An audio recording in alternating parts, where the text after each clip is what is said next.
Punjabi radio USA पेश करता है अज दा दिन सिख इतिहास विच।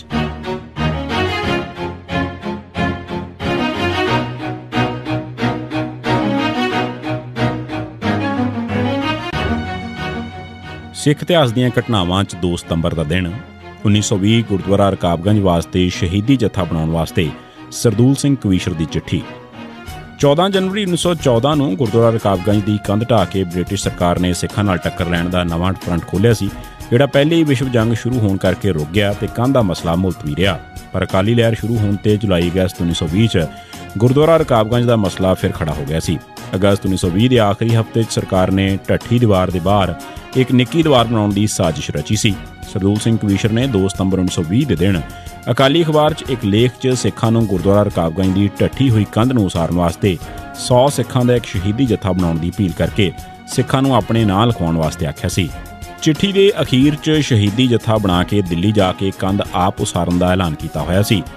ਇਹ ਚਿੱਠੀ ਛਪਣ ਮਗਰੋਂ ਕੁਝ ਹੀ ਦਿਨਾਂ 'ਚ 800 ਤੋਂ ਵੱਧ ਨਾਂ ਆ ਗਏ ਸਨ ਤੇ ਇਸ ਨੇ ਭਾਰਤ ਦੀ ਬਰਤਾਨਵੀ ਸਰਕਾਰ ਨੂੰ ਵਕਤ ਪਾ ਦਿੱਤਾ ਸੀ। ਰੋਜ਼ਾਨਾ ਅਕਾਲੀ 18, 20, 27 ਸਤੰਬਰ 1920 'ਚ ਇਹ ਨਾਂ ਛਪੇ ਸਨ।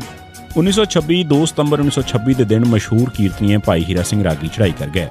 1984 ਗ੍ਰੰਥੀਆਂ ਦਾ ਸਰਬੱਤ ਖਾਲਸਾ।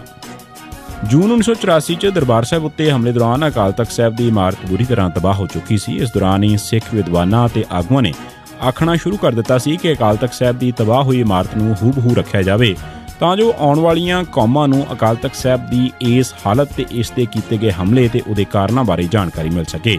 ਪਰ ਇਸ ਦੀ ਇਤਲਾਹ ਸਰਕਾਰ ਨੂੰ ਮਿਲ ਗਈ ਸੀ, ਜਿਸ ਕਰਕੇ ਸਰਕਾਰ ਨੇ ਸਰਕਾਰੀ ਕਾਰ ਸੇਵਾ ਕਰਵਾ ਕੇ ਇਸ ਨੂੰ ਮੁਕੰਮਲ ਕਰਵਾਤਾ। ਇੱਕ ਪਾਸੇ ਤਾਂ 3 ਗ੍ਰੰਥੀ ਸਰਕਾਰੀ ਸੇਵਾ ਦੀ ਅਣਐਲਾਨੀ ਸਰਪ੍ਰਸਤੀ ਕਰਦੇ ਰਹੇ ਤੇ ਦੂਜੇ ਪਾਸੇ ਸਰਕਾਰ ਵੱਲੋਂ ਮੁਰੰਮਤ ਕਰਾਉਣ ਦੇ ਵਿਰੋਧ ਬਾਰੇ ਬਿਆਨ ਵੀ ਜਾਰੀ ਕਰਦੇ ਰਹੇ। ਭਾਰਤ ਸਰਕਾਰ ਦਾ ਨਿਸ਼ਾਨਾ ਸੀ ਕਿ ਉਹ ਅਕਾਲ ਤਖ਼ਤ ਸਾਹਿਬ ਦੀ ਇਮਾਰਤ ਨੂੰ ਸਤੰਬਰ ਦੇ ਆਖਰੀ ਹਫ਼ਤੇ ਤੱਕ ਮੁਕੰਮਲ ਕਰ ਦੇਵੇ। ਉਸਨੇ ਕਿਰਪਾਲ ਸਿੰਘ ਨੂੰ ਇਸ ਬਾਰੇ ਇਤਲਾਹ ਦਿੱਤੀ ਤੇ ਕਿਰਪਾਲ ਸਿੰਘ ਨੇ ਆਪਣੇ ਸਾਥੀਆਂ ਨੂੰ ਨਾਲ ਲੈ ਕੇ 2 ਸਤੰਬਰ 1984 ਦੇ ਦਿਨ ਵਿਸ਼ਵ ਸਿੱਖ ਕਾਨਫਰੰਸ ਕਰਨ ਦਾ ਐਲਾਨ ਕਰ ਦਿੱਤਾ। ਇਹ ਕਾਨਫਰੰਸ ਸਰਬੱਤ ਖਾਲਸਾ ਇਕੱਠ ਵਜੋਂ ਨਹੀਂ ਸੀ ਬੁਲਾਈ ਗਈ। ਇਹ ਕਾਨਫਰੰਸ ਸ਼੍ਰੋਮਣੀ ਅਕਾਲੀ ਦਲ ਜਾਂ ਸ਼੍ਰੋਮਣੀ ਗੁਰਦੁਆਰਾ ਪ੍ਰਬੰਧਕ ਕਮੇਟੀ ਨੇ ਨਹੀਂ ਸੀ ਬੁਲਾਈ, ਕਿਉਂਕਿ ਸਾਰੇ ਅਕਾਲੀ ਆਗੂ ਤਾਂ ਜੇਲ੍ਹਾਂ 'ਚ ਬੰਦ ਸਨ। ਉਂਝ ਇਹ ਦੁਨੀਆ ਭਰ ਦੇ ਸਿੱਖਾਂ ਦੀ ਕਾਨਫਰੰਸ ਵੀ ਨਹੀਂ ਸੀ, ਕਿਉਂਕਿ ਇਸ 'ਚ ਵਿਦੇਸ਼ਾਂ 'ਚੋਂ ਕੋਈ ਵੀ ਸਿੱਖ ਨਹੀਂ ਸੀ ਆਇਆ।